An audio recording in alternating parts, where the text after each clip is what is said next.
कैसे है? अच्छा। तो आज हम लोग जो है शंकु का आयतन, ठीक, और वक्र पृष्ठ और संपूर्ण पृष्ठ का अध्ययन हम लोग करेंगे। लेकिन सबसे पहले हम लोग बेलन पढ़े हैं। बेलन पढ़े हैं कि नहीं पढ़े हैं? तो जिस तरह से बेलन हम लोग पढ़े हैं, बेलन का आयतन पढ़े हैं, बेलन का वक्र पृष्ठ पढ़े हैं और बेलन का संपूर्ण पृष्ठ पढ़े हैं, ठीक उसी प्रकार जो है हम लोग क्या पढ़ेंगे, शंकु पढ़ेंगे। तो शंकु होता क्या है? जैसे मूंगफली आप लोग खरीदते हैं तो क्या करता है, शंकु के आकार का बना के उसमें जो मूंगफली देता है या नमकीन वगैरह भी देते हैं। जोकर की टोपी हो गई, तो जोकर की टोपी भी किसके आकार की होती है? शंकु के आकार की ही होती है। और जैसे हम लोग देखते हैं एक बेलन है, यह क्या है? एक बेलन है। और ध्यान देना सभी लोग, यह जो है बेलन है, ठीक, और इस बेलन से शंकु बनाना। मान लीजिए इस बेलन की ऊंचाई क्या है? h है, और इस बेलन की त्रिज्या क्या है? r। तो यहाँ पर इसका मिडिल पॉइंट, इसी से इसको क्या करते हैं, ऐसे मिला देते हैं।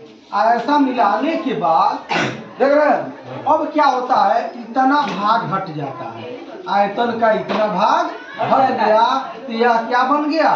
शंकु बन गया। क्या बन गया? शंकु बन गया।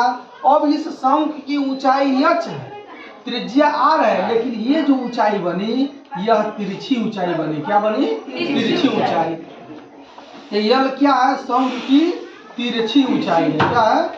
तिरछी ऊंचाई, ठीक। और h क्या है? शंकु की ऊंचाई है। क्या है? ऊंचाई, हॉरिजॉन्टल ऊंचाई है, ठीक। और r क्या है? शंकु की क्या है? त्रिज्या है, ठीक। क्या है? त्रिज्या। तो अब हम लोग जैसे पढ़े थे बेलन का आयतन, बेलन का आयतन क्या पढ़े थे? आधार का क्षेत्रफल गुणे ऊंचाई। तो इसी तरह से शंकु का भी हम लोग पढ़ेंगे आयतन, ठीक ना? शंकु का भी हम लोग पढ़ेंगे।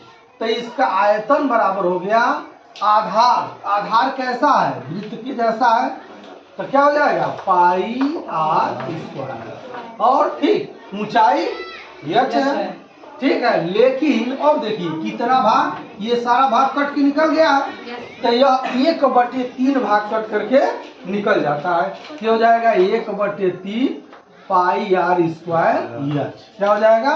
1/3 पाई आर स्क्वायर h हो जाएगा, ठीक।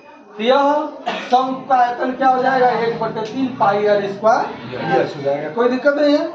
अब हम लोग क्या करेंगे, इस बेलन का जो है वक्र पृष्ठ निकालेंगे। क्या करेंगे? हाँ, वक्र पृष्ठ। तो वक्र पृष्ठ होता है, ठीक, आधार का परिधि हो जाएगा। आधार की परिधि गुणे क्या हो जाएगी? तिरछी ऊंचाई। आधार की परिधि गुणे हो जाएगी तिरछी ऊंचाई, तिरछी ऊंचाई, ठीक। और क्या करेंगे, देखिए ये वक्र पृष्ठ निकालना है। तो यह वक्र पृष्ठ जब निकलता है तो बेलन का कितना होता है? 1/2 गुना कम हो जाता है, आधा हो जाता है, ठीक। तो अब यह सरफेस बराबर हो गया 1/2। आधार की परिधि क्या हो जाएगी? इस वृत्त की परिधि क्या होती है? 2 पाई r। क्या होता है? 2 पाई r। तो हो जाएगा 2 पाई r, ठीक। और तिरछी ऊंचाई क्या है? तिरछी ऊंचाई क्या है? यह, ठीक। तो यह हो जाएगा, इससे कट जाएगा, तो सरफेस बराबर हो गया पाई आर यह। क्या हो गया? पाई आर यह, ठीक। अब इसी तरह से हम निकालेंगे शंकु का, क्या निकालेंगे? Whole surface. क्या निकालेंगे? Whole surface. तो होल सरफेस बराबर क्या हो जाएगा? हो जाएगा सरफेस प्लस बेलन में क्या होता था? दोनों सिरों का क्षेत्रफल। तो इस सिरे का क्षेत्रफल है कुछ नहीं है, क्या? शून्य है, इधर नहीं है, केवल यही है। तो यह हो जाएगा आधार का क्षेत्रफल। क्या हो जाएगा? आधार का क्षेत्रफल। तो होल सरफेस बराबर हो गया। अभी s बराबर हम लोग कितना निकाले हैं? पाई आर यल निकाले हैं। आधार का क्षेत्रफल क्या हो जाएगा? पाई आर स्क्वायर। इसका क्षेत्रफल क्या होता है? पाई आर स्क्वायर, ठीक। तो होल सरफेस बराबर हो गया, दोनों में कॉमन क्या है, पाई आर। पाई आर क्या है, कॉमन। या यल बच गया, या एठवार कॉमन हो गया, थिकार बचा है। तो इस प्रकार जो है क्या मिल गया हम लोगों का, यह जो शंकु का होल सरफेस मिल गया पाई आर और कोष्टक में एच प्लस आर। और एक बात और जानना हम लोगों को, और यह जो है अगर जो यहाँ पर ऐसे लाइन खींच दिया जाए तो यह क्या बनता है, एक समकोण त्रिभुज बन जा रहा है। क्या बन जा रहा है, एक समकोण त्रिभुज। हम लोग जानते हैं ये एक समकोण त्रिभुज में यह हो जाएगा, यह एच है और यह क्या आर है और यह क्या यल है। तो जब समकोण त्रिभुज में हम लोग जानते हैं, समकोण त्रिभुज में क्या होता है, कर्ण का वर्ग। क्या होता है, कर्ण का वर्ग शेष दो भुजाओं पर बने वर्गों के योगफल के बराबर होता है। तो इसमें कर्ण क्या है, यल है।